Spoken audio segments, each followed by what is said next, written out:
하나님께서 우리에게 주시는 말씀은요, 베드로전서 4장 13절이 핵심 구절인데 그 앞에 12절부터 읽겠습니다. 사랑하는 자들아, 너희를 연단하려고 오는 불시험을 이상한 일 당하는 것 같이 이상히 여기지 말고 오히려 너희가 그리스도의 고난에 참여하는 것으로 즐거워하라. 이는 그의 영광을 나타내실 때에 너희로 즐거워하고 기뻐하게 하려 함이라. 너희가 그리스도의 이름으로 치욕을 당하면 복 있는 자로다. 영광의 영, 곧 하나님의 영이 너희 위에 계심이라. 너희 중에 누구든지 살인이나 도둑질이나 악행이나 남의 일을 간섭하는 자로 고난을 받지 말려니와, 만일 그리스도인으로 고난을 받으면 부끄러워하지 말고 도리어 그 이름으로 하나님께 영광을 돌리라. 하나님의 집에서 심판을 시작할 때가 되었나니, 만일 우리에게 먼저 하면 하나님의 복음을 순종하지 아니하는 자들의 그 마지막은 어떠하며, 또 의인이 겨우 구원을 받으면 경건하지 아니한 자와 죄인은 어디에 서리요. 그러므로 하나님의 뜻대로 고난을 받는 자들은 또한 선을 행하는 가운데에 그 영혼을 미쁘신 창조주께 의탁할지어다. 아멘. 불시험 당하고 계세요? 불시험. 오늘 본문 첫 구절 그렇게 시작했거든요. 사랑하는 자들아, 너희를 연단하려고 오는 불시험을 이상한 일 당하는 것 같이 이상히 여기지 말아라. 불시험. 불로 시험한대. 자, 우상에게 절하지 않는다고 사자굴로 처박히고 불가마 속에 던져지고, 다니엘서에 나오는 이런 우리가 흔히 말하는 불시험은 지금 우리가 살고 있는 이 미국 땅에서는 더 이상 없다고 말할 수 있겠지만, 지금도 지구상 어딘가에서는 예수를 믿는다는 그 이유로 이러한 불시험을 감당해야 하는 그리스도인들이 있습니다. 그러나 또 한편으로 생각해 보면 미국의 공립학교에서는 더 이상 공적으로 기도하지 못하잖아요. 여기서도 이미 그러한 시험이 시작된 것은 아닌가, 또 그런 생각 해봐요. 미국이 더 이상 옛날 우리가 알던 하나님의 축복받은 땅이 더 이상 아닌 것은 아닌가. 자, 우리는 흔히요, 예수 믿고 천국 간다, 예수 믿고 축복받는다고 쉽게 말하지만, 다른 한편으로 생각해 보면 예수를 믿지 않았으면 절대로 찾아오지 않을 불시험, 예수를 믿기 때문에 찾아옵니다. 성경에 나오는 인물들의 삶을 보아도 이러한 시험과 무관한 삶을 사는 사람 전혀 없어요. 그러니까 예수 믿으면 하나님이 복 주신다 하는 말을 우리 함부로 하지 말자고요. 예수 믿으면 하나님이 축복하십니다 하는 말을 너무 쉽게 하지 말자고요. 예수를 믿었어요. 예수를 믿어서 하나님의 자녀가 되었어요. 따라서 아버지 되시는 하나님께서 그 자녀들을 복 주시고 축복하는 건 아주 분명해요. 그건 당연한 겁니다. 그러나 그 축복이 어떤 것인가 하는 것은 우리가 생각을 좀 해봐야 돼요. 돈, 축복이에요. 그런데 그 돈 때문에 패가 망신한다면 축복이라고 하기 곤란하죠.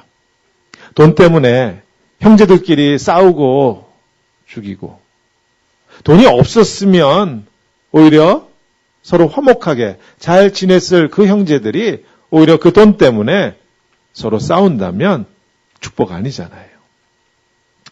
사실 돈이 축복이 아니고 그럼 뭐가 축복이겠어요? 돈을 어떻게 쓰느냐, 돈을 관리할 줄 알고 쓸 줄 아는 그 능력이 축복이죠.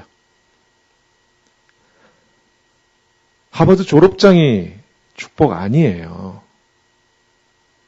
하버드 졸업하고도 직장을 못 구해서 엄마 아빠한테 얹혀 사는 사람 봅니다.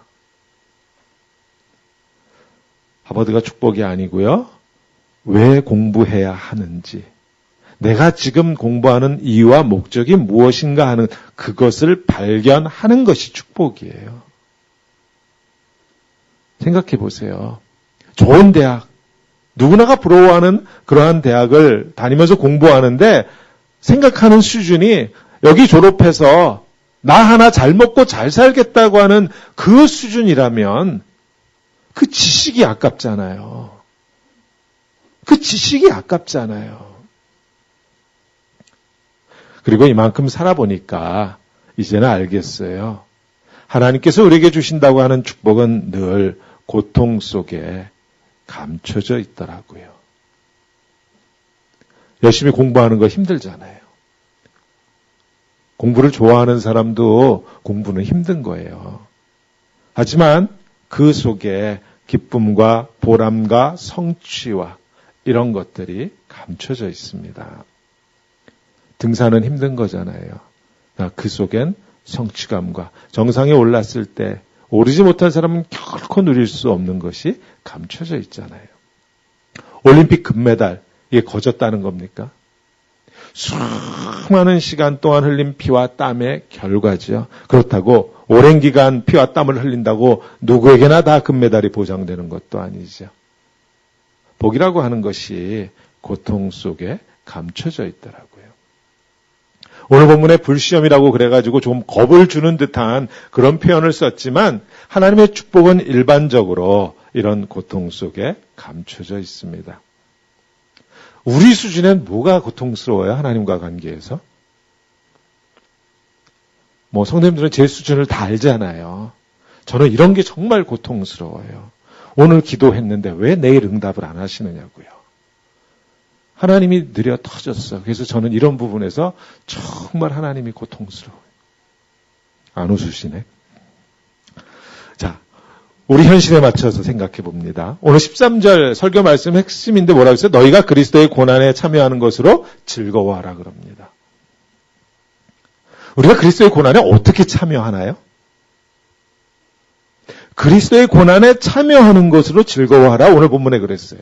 고난에 참여하라. 근데 어떻게 참여를 해요? 혹시 근데 내가 예수를 믿기는 하는데요, 목사님. 내가 하나님의 아들이라고, 예수가 하나님의 아들이라는 것을 내가 믿기는 하는데, 하나님. 목사님, 고난에 참여하는 건 별론데요. 축복을 주시면 제가 기쁨으로 감사히 받겠지만, 고난은 글쎄요. No thank you? 혹시 그러세요? 우리가 예수를 하나님의 아들로 믿는다면, 오늘 본문에서 보듯이 그리스도의 고난에 참여하는 것이 즐거워야 되죠. 즉, 그리스도인이 주님의 고난에 참여하는 것은 당연한 것이고요. 또한 기꺼이 참여해야 되는 것이에요. 예수 믿고 축복은 좋지만 고난은 싫어요. 이런 건 없어요. 예수를 믿는다면 주님의 고난에 함께하는 것은 당연한 겁니다. 의무이자 권리예요.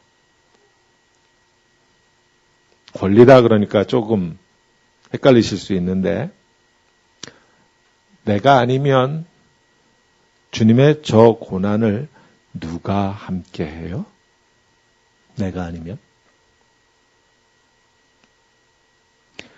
우리 아이가 아파요. 내가 고통스럽고 내가 이 아이 앞에서 눈물을 흘리지 않으면 누가 아파하고 누가 울어요?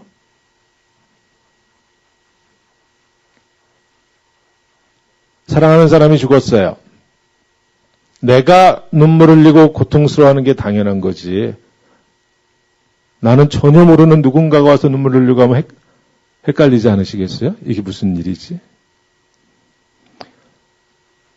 주님의 고난에 그리스도인이 함께하는 것은 의무가 아니고 어찌 보면 권리입니다. 나만 할 수 있는 거예요. 내가 마땅히 해야 하는 것이고요.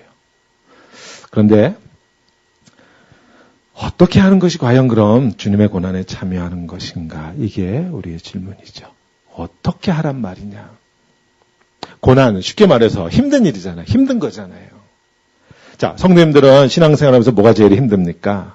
저는 하나님이 기도응답을 빨리빨리 안 하시는 게 힘들다 그랬는데 제가 관찰한 바에 따르면은요. 우리가 제일 힘들어하는 거, 우리가 관계를 맺고 이 땅을 살면서 가장 힘들어하고 사실 가장 못하는 게 그거더라고요. 자기의 감정을 이기지 못하는 거예요.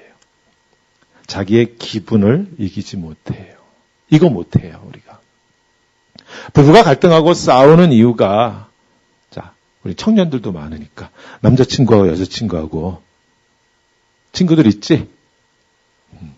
싸우는 이유가 이성적으로 대화를 하다가 싸우는 게 아니잖아요. 말 한마디 때문에 기분이 나빠지고, 감정이 상하고, 그래서 싸워요. 감정을 컨트롤하는 데 있어서 상대적으로 조금 더 잘하는 사람이 있고 조금 못하는 사람이 있을 수는 있어요. 흔히 말하는 과거의 상처 같은 거 가슴에 있어가지고 분노, 원망, 슬픔, 좌절 이런 게 가슴에 있어가지고 그런 걸 더 많이 쌓고 사는 사람들, 그런 분들은 상대적으로 감정을 컨트롤하는데 어려움을 겪을 수 있어요. 그러나 근본적으로 조금 더 낫고 덜하고 할 차이는 있을 수 있지만 우리는 다 감정을 이기고 기분을 컨트롤하는 데 있어서는 우리는 다 낙제예요. 우리가 다 못합니다. 우리가 감정을 좀 컨트롤한다고 해도 우리가 하는 감정 컨트롤이 뭐예요? 속 마음까지 상대방에게 고개를 숙이는 건 절대로 아니잖아요. 아이들 보는 앞에서 싸울 수가 없어서 그냥 내 마음 꼭 누르는 거지. 가정의 평화를 위해서 애써 참는 거고요. 또 싸워봐야 피곤할 뿐이지 몇 번 싸워보면 알아요. 해결되는 게 아무것도 없다라는 걸. 경험으로 아니까 그냥 피해요. 그러면서 마음을 컨트롤하는 양 그러죠. 싸워봐야 내가 저 사람하고 똑같은 인간 되니까 우리말에 뭐라 그랬어요? 똥이 무서워서 피하냐? 더러워서 피하지. 그런 마음으로 그 자리를 회피하면서 그걸 내가 감정을 컨트롤하고 있다라고 말하기도 해요.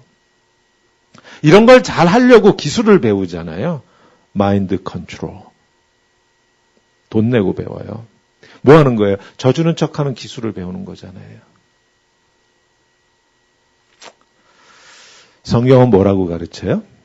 오늘 본문에 그럽니다. 너희가 그리스도인의 고난에 참여하는 것으로 즐거워하라. 성경은 우리에게 마인드 컨트롤을 배우라고 가르치지 않아요. 오히려 그리스도의 고난에 참여하라고 그렇게 가르칩니다. 기독교 신앙은요, 다른 사람과 평화롭게 지내기 위해서, 부부가, 남자친구, 여자친구가 싸우지 않고 잘 지내기 위해서, 성도와 성도가 화평하게 지내기 위해서 마인드 컨트롤 하라고 가르치지 않아요. 이 부분을 어떻게 잘 좀 통제하는 기술을 배우라고 그거를 말하지 않고 그런 걸 가르치지도 않아요. 대신 뭐라고 가르쳐요? 그리스도의 고난에 참여하라. 즉, 이 십자가를 바라보라는 것이죠. 자, 바보 같은 질문 하나 더 할게요.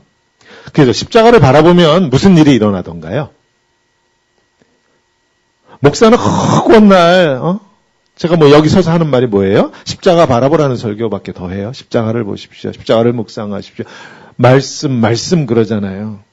그래서 성도님들은 혹시 목사 말에 순종해서 십자가를 바라봤으면 무슨 일이 일어나던가요? 아무 일도 안 일어나요? 어차피 답변 안 하실 테니까. 자, 이런 질문은 또 어때요? 혹시 우리가 제가 주님의 십자가를 이렇게 가르칠게요. 주님의 고난에 참여한다면, 우리가 이 주님의 고난에 참여한다면, 그럼 주님께 도움이 됩니까? 도움이 돼요? 아빠가 집에서 뭐를 만들고 있는데 주원이가 도움이 돼요?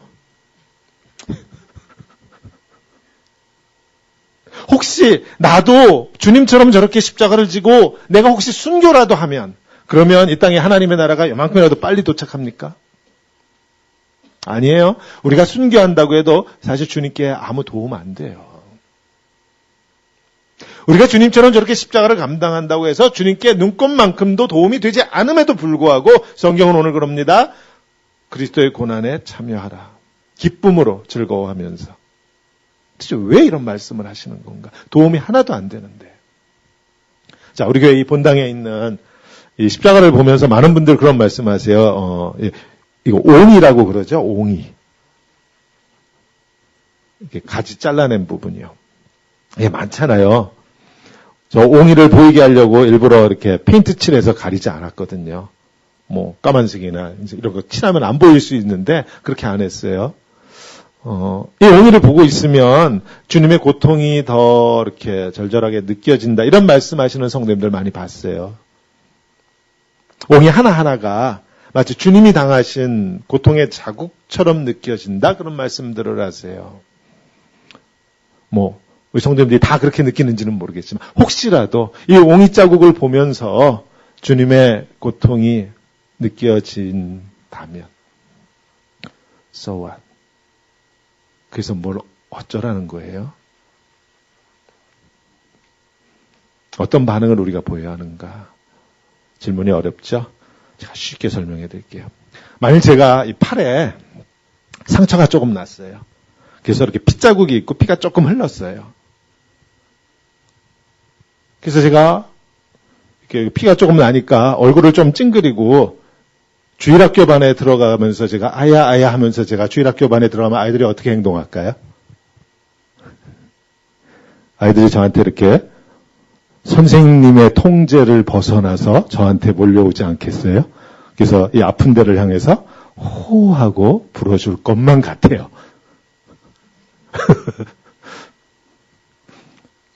몇몇 아이들은 마치 자기가 아픈 것처럼, 자기들도 그런 경험이 있을 테니까 피나는 게 어떤 건지 아니까 얼굴을 찡그릴 거예요. 어떤 녀석은 그럴까? 목사님 많이 아파? 존댓말을 할 줄을 몰라. 근데 혹시라도 오늘 주일학교 처음 나온 아이가 있다면 그 아이는 우리 주일학교 애들처럼 그렇게 행동하지는 못할 거예요. 뭐 이유가 뭐가 됐건. 그래도 마음이 여린 아이면 피 흘리고 있는 목사인 줄을 모를 테니까 어른이 피 흘리면서 아야 하고 들어오니까 뭐 치근한 마음으로 이렇게 보기도 하고 뭐 그런데 좀 무관한 아이라면 어른이 아야 한다고 뭐 속으로 비웃을 수도 있고. 자, 보이세요? 아이들하고 저와의 관계가 이 아이들로 하여금 제가 몸에 피가 나서 몸의 상처를 보고 이 아이들이 무서워서 도망가는 게 아니고 무관심한 게 아니고 오히려 안타까워하고 불쌍히 여기면서 제가 저한테 다가와서 호하고 불어주잖아요. 관계가. 그리스도인의 고난에 참여한다라고 하는 말은 따라서 우리에게 이렇게 질문하는 거예요. 너는 십자가에서 너를 위하여 죽으신, 고통당하신 주님의 저 아픔에 대해서 내 마음은 주일학교 아이와 같은 그러한 마음인지 아니면 지나가는 방관자와 같은 마음인지 우리에게 그것을 묻습니다. 그리스도의 고난에 참여한다라고 하는 말은 그리스도의 고난에 참여하기 위해서 뭘 하라고 하는, 뭔가를 하라고 하는 명령이 아니에요. 저 십자가에 피 흘리시는 주님과 너는 어떤 관계냐, 너의 관계는 얼마나 깊냐라고 우리에게 묻는 질문입니다. 사실 복음서에 따르면은요, 주님께서 십자가에 달리시던 그 시간 12제자로 대표되는 제자들은 모두 다 방관자였습니다. 다 도망갔잖아요. 이유가 무엇이 되었건. 어머니 마리아를 비롯한 몇몇 여인들을 제외하고는 다 도망쳤죠. 물론 그들에게 성령님이 임하시고 난 이후에 그 제자들 모두 주님처럼 순교합니다. 다 그 길을 따라갔어요. 더 이상 도망치지 않았어요. 더 이상 주님을 부인하지 않습니다. 주일학교 아이들처럼 이 제자들이 이제는 그 주님의 고통을 자기들의 것으로 받아들이고 호하는 정도가 아니고 아예 그 길로, 그 불시험 한가운데로 들어가 버렸어요. 누가 시키지도 않았는데. 이렇게 주님과의 관계가 깊어져 갔습니다. 성령님이 오심으로 인해서. 우리가 예수를 믿고 믿는다고 고백하고 세례받고 이렇게 교회를 다니고 하면 다 알잖아요. 예수를 주님으로 고백하는 심령마다 성령님이 들어와 계신다라고 우리가 다 압니다. 그럼 우리 속에 성령님이 들어오시면 무슨 대단한 능력이 나한테 나타나는 그런 거 아니고요. 성령님이 우리 속에 들어오시면 이 십자가에 죽으신 주님하고 나하고의 관계가 깊어져 가는 것이에요. 시간이 흐를수록 더 깊어져 가는 것이 성령님 이 일을 하세요. 우리 속에서. 교통하는 영이잖아요. 주님과의 관계가 깊어져 가기 때문에 우리가 신앙생활을 하면 할수록 이 십자가에 우리가 조금 더 가까이 가게 되는 거예요. 마치 처음 신앙생활을 할 때는 거리로 계산하면 이 십자가로부터 우리가 한 10m 밖에 저만큼 떨어져 있는 거라고 하면 우리가 신앙생활을 하면 할수록 어떻게 돼요? 조금씩 이 십자가에 더 가까이 와지게 돼요. 가까이 오면 어떤 일이 생겨요? 이 상처가 더욱더 뚜렷하게 보여요. 멀리 있을 때는 방관제처럼 멀리 있으니까 보이지를 않아. 남의 일처럼. 나를 위해 돌아가셨다고 하지만 피부에 와서 닿지 않아요. 멀리 떨어져 있으니까. 그러나 조금씩 가까이 가면 장례식장에서 그 시간 기억하세요? 뷰잉할 때. 손님들이 좀 많이 오면 저 뒤에까지 줄 서서 기다리죠. 그때는 아무도 불평 안 하더라고. 누가 새치게 한다고 불평하는 사람 없더라고요. 장례식장에서는. 점점 가까워가지요. 가까이 가면 가까이 갈수록 우리의 마음 속에서 일어나는 생각들도 계속해서 변화됩니다. 저 멀리서 바라보던 십자가와 우리가 신앙생활을 하면서 주님과의 관계가 깊어져 가면서 점점 가까이 오면서 바라보는 십자가, 우리의 마음은 계속해서 변화되는 것이에요. 주님과의 관계가 계속해서 깊어져 가는 것이에요.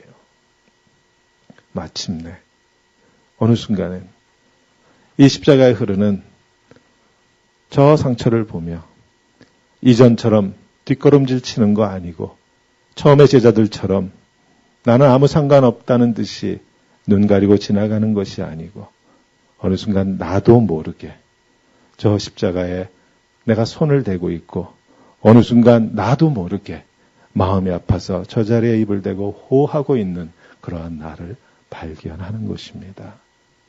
가까이 가면 이런 일이 일어나요.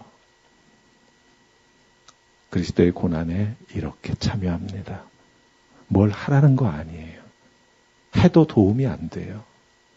그러나 그리스도의 고난에 참여한다라고 하는 이 말 속엔 주님과의 관계가 어떻게 되어야 하는 것인지, 내가 주님과 어떤 관계를 맺어야 하는 것인지 우리에게 말씀하고 있어요. 이제 사순절 기간 끝나갑니다. 부활절 이전 주일 빼고 40일을 사순절이라고 했잖아요.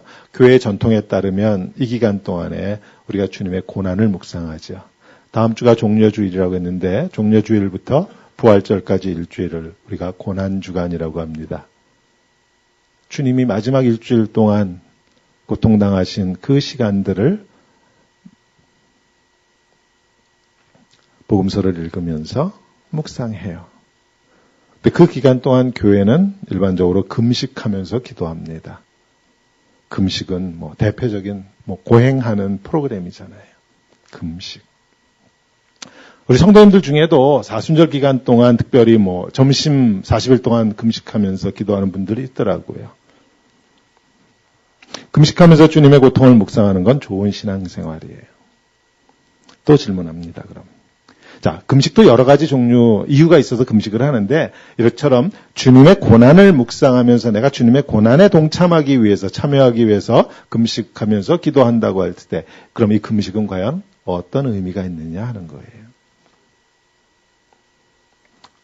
똑같은 질문이지만, 우리가 금식하면 주님께 무슨 도움이 되냐고요. 저는 이렇게밖에 설명이 안 돼요. 우리가 주님의 고난을 묵상하면서 금식하고 기도한다라고 하는 것은 주님의 상처에 호하는 그러한 역할이에요.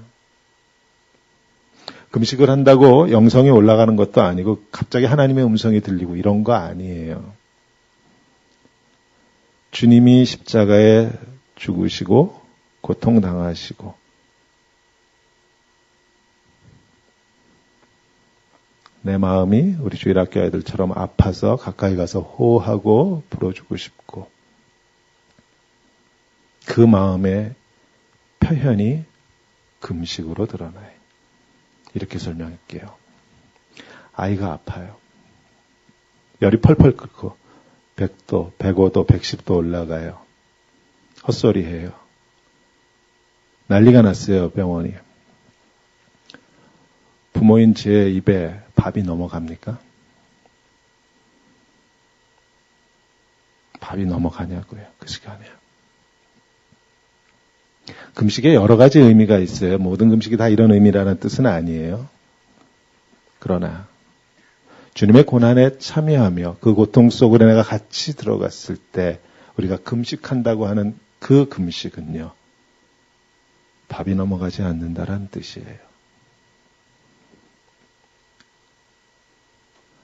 다른 집 아이가 아플 때 물론 마음이 아프지만 밥이 안 넘어갈 정도는 아니죠. 관계 때문이에요. 관계.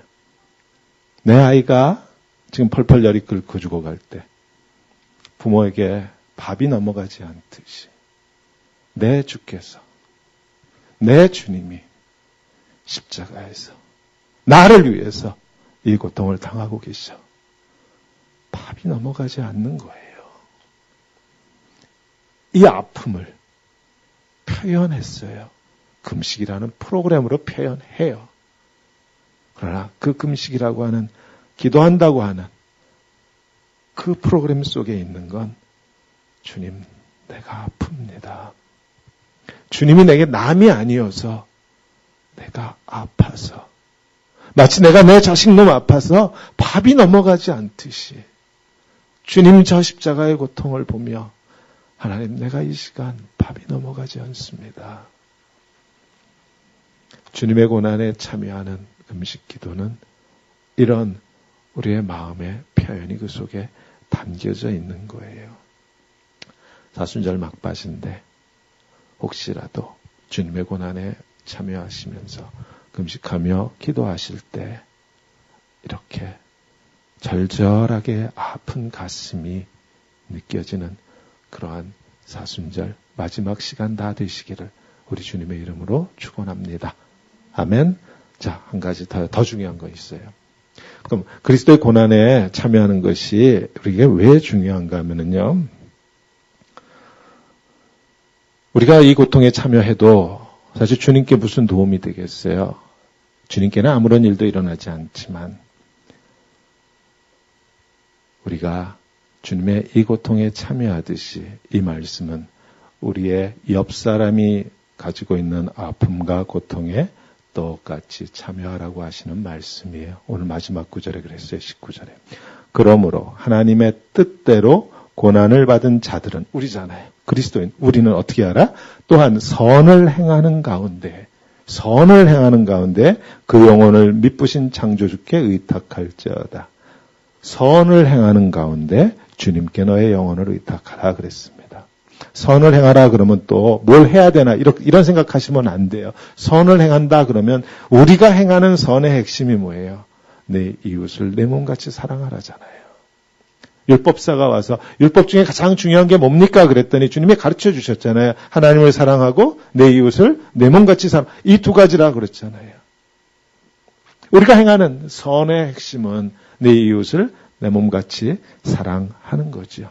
선한 사마리아인이 길 한복판에서 고통당하는 한 사람을 외면하지 못해도 그냥 지나가지 못하고 그 사람의 그 상처와 고통을 모두 떠안아 안았듯이 그리스도인의 고난에 참여한다라고 하는 것은 결국 이웃의 아픔과 고통을 외면하지 않고 내 아픔처럼 고통처럼 그렇게 내 손이 나아가고 호하고 불어주는 거기까지 가라는 것이에요. 그게 그리스도의 고난에 참여하는 거죠. 그게 아니면 십자가를 바라보며 주님 고통 아파하며 금식하고 하면서 기도하는 게 다 무슨 소용이 있어요.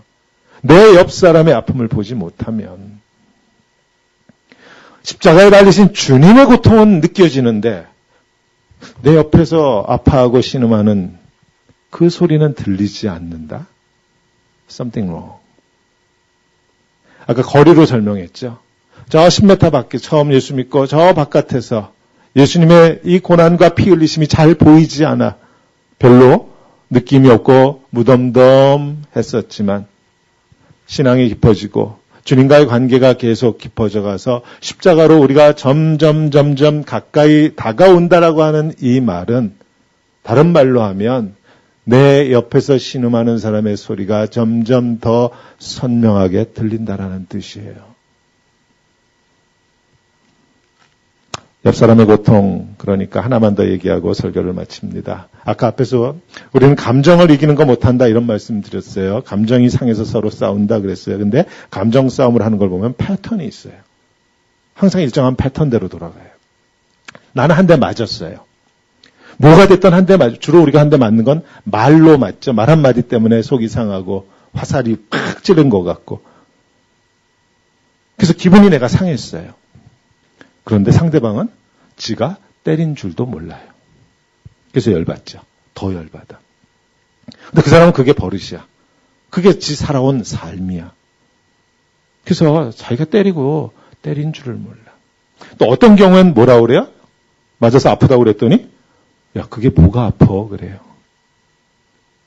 때린 줄은 아는데 그게 뭐가 아프냐고 하면 사실 또 더 열받죠. 속상하고.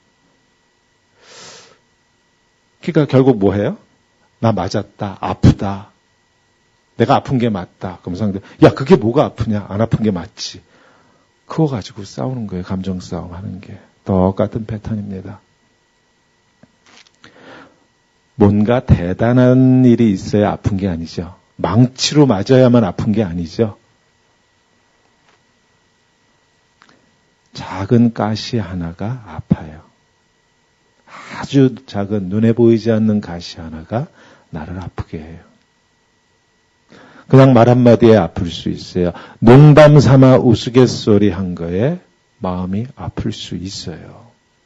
나는 그런 말을 했는지 기억조차 안 나. 그러니까 얼마나 이게 무의미한 말이었겠어요. 내가 기억을 못해. 그런 말을 했는지조차 생각이 안 나. 근데 그 말이 누군가에게는 화살이 될 수 있어요. 따라서 아프다고 하면 아픈 거예요. 힘들다고 하면 힘든 거예요.